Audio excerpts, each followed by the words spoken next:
ছাদ বাগানে সবাইকে স্বাগতম। তো বন্ধুরা, এখানে যে একটি গাছ নিয়ে এসেছি, খুবই সুন্দর একটি ফুলের গাছ। এই গাছের নাম জাত্রোফা। এছাড়াও দত্তপ্রিয়া নামে এই গাছের পরিচিত আছে। তো এই গাছ খুবই সুন্দর একটি গাছ, যে ফুল ফুটে রয়েছে। এই ফুলগুলো আমরা সারা বছরই দেখতে পাই, কারণ 12 মাস এই গাছে ফুল দেয়।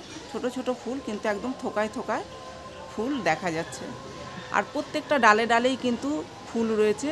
গাছের যে কটা ডাল দেখা যাচ্ছে, প্রত্যেকটা ডালে ডালেই কিন্তু ফুল রয়েছে।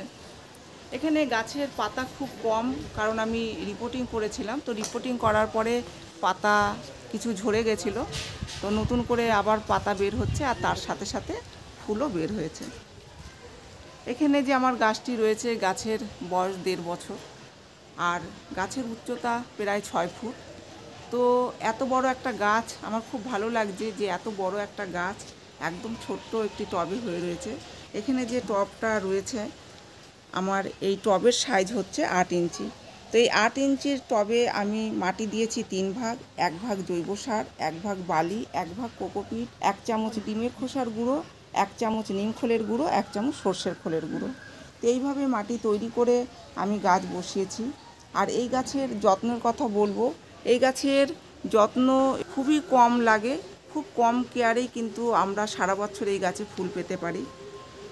শুধু মাসে মাসে এর খাবার দিতে হবে, কিংবা 1.5 মাস 2 মাস হয়ে গেলেও কোনো ব্যাপার নয়। আমার কখনো কখনো 1 মাস 1.5 মাস 2 মাস পর পরও আমি খাবার দিয়ে থাকি এই গাছে।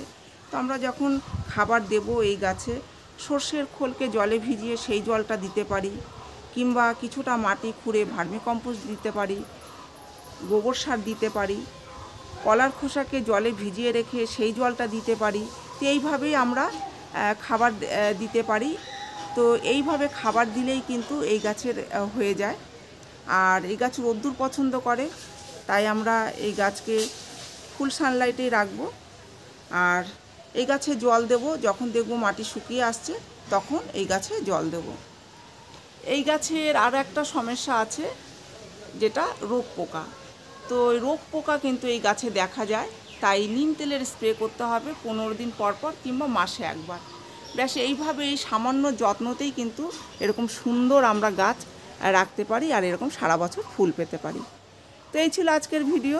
যদি ভিডিও ভালো লেগে থাকে তাহলে একটি লাইক করবেন, কমেন্ট করে জানাবেন, আর আমার এই চ্যানেলটিকে সাবস্ক্রাইব করবেন। আপনারা গাছ লাগান, ভালো থাকুন, সুস্থ থাকুন। দেখা হবে পরের ভিডিওতে।